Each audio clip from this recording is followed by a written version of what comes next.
আরে এবার কোথা থেকে গাড়িটা লোড হয়েছিল সেটা বলবে কেন? বলো বলো বলো বলো কোথায় মাল লোড হয়েছিল? আমি টপ লাইন নিয়েছি। টপ লাইনে তুমি নিয়েছো, ড্রাইভার তার আগে অন্য ছিল। বালি পাচার নিয়ে ক্ষুব্ধ মুখ্যমন্ত্রী মমতা বন্দ্যোপাধ্যায়। কিছুদিন আগেই প্রশাসনিক বৈঠকে উষ্মা প্রকাশ করেছিলেন মুখ্যমন্ত্রী।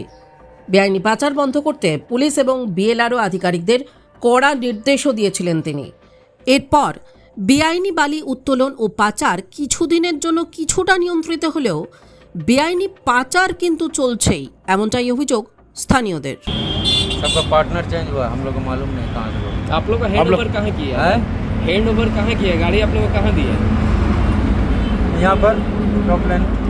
तो गाड़ी तो निकल कहाँ से रहा था?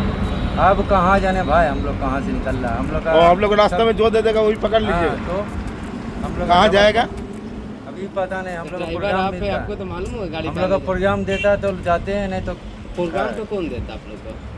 देता है हम लोग का कोई आता है। क्या नाम मालिक क्या का? नाम, मालिक का नाम नहीं, हम लोग नया आदमी। বুধবার গভীর রাতে সূত্র মারফত এরকমই একটি বেআইনি পাচারের অভিযোগ পেয়ে অভিযান চালায় আসানসোল দুর্গাপুর পুলিশ কমিশনারেটের অন্ডাল থানার পুলিশ। বুধবার গভীর রাতে মদনপুরের বাবুইশোল পলাশবনের রাস্তা থেকে 5টি ডাম্পারকে আটক করা হয়। 200 টন বালিসহ 5টি ওভারলোডেড বালি বোঝাই ডাম্পার আটক করে পুলিশ। আটক করে ডাম্পারগুলি থানায় নিয়ে যাওয়া হয়। সারা পশ্চিমবঙ্গ জুড়ে যত নদী আছে সেই নদীতে অবৈধভাবে বালি তোলার কাজ এই তৃণমূল সরকার পুলিশ প্রশাসনের সাহায্যে প্রতিনিয়ত চলছে।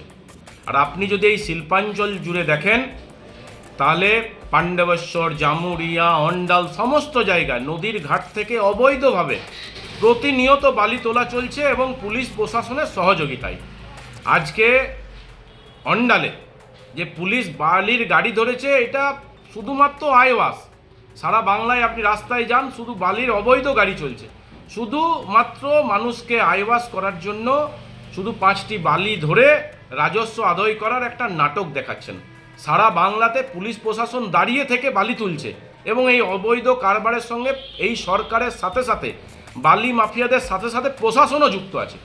তাই এই যে ঘটনা ঘটিয়েছেন কালকে 5 গাড়ি বালি ধরিয়ে, এটা আইওয়াস, এটা সারা বাংলাতে সমস্ত রাস্তা ধরে শুধু বালির অবৈধ কারবার চলছে। পরবর্তীকালে আটক ডাম্পারগুলি ভূমি রাজস্ব দফতরের হাতে তুলে দেওয়া হয়। দামোদরের কোন ঘাট থেকে এই বালি উত্তোলন করে তা কোথায় পাচার করা হচ্ছিল তারও তদন্ত হবে বলে জানান থানার আধিকারিক। না, সেটা পুলিশ নিশ্চয়ই তদন্ত করবে। অভিনয়ের জায়গায় সেটা পশ্চিমবঙ্গ সরকার বা বর্তমান তৃণমূল সরকার সেখানে কখনো বরদাস্ত করে না। আমার মনে হয় যদি চুরির মদত থাকতো তৃণমূল কংগ্রেসে তাহলে পুলিশ ধরতে পারত না। আমরা পরিষ্কার যে তৃণমূল কংগ্রেসের সঙ্গে জড়িত নয়।